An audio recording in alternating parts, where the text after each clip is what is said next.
আসসালামু আলাইকুম।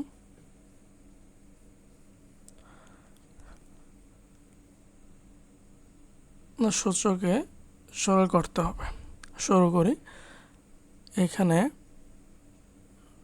ভাগ থাকলে হবে বিয়োগ, গুণ থাকলে হবে যোগ, অথবা বিয়োগ থাকলে ভাগ হবে, যোগ থাকলে গুণ হবে।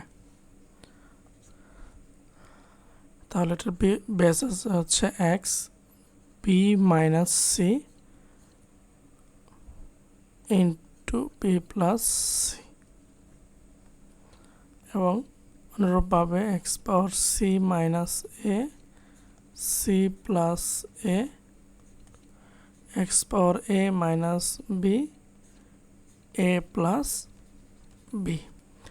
এখন x power a minus b এবং এ প্লাস বি, এটাই তো না, অর্থাৎ b square minus C square, দ্বিতীয়টা হবে c square minus a square into x power a square minus b square equal.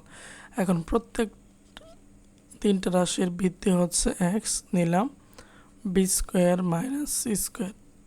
তাহলে কী অবস্থায় এরা আছে? গুণ অবস্থায় আছে, পাওয়ারগুলো যোগ হয়ে যাবে। Plus c square minus a square plus a square minus b square, x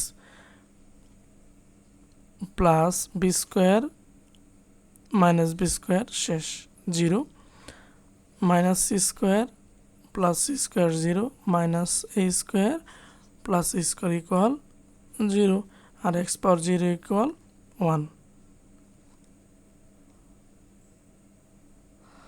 তাহলে প্রদত্ত রাশির সরলের মান হলো 1।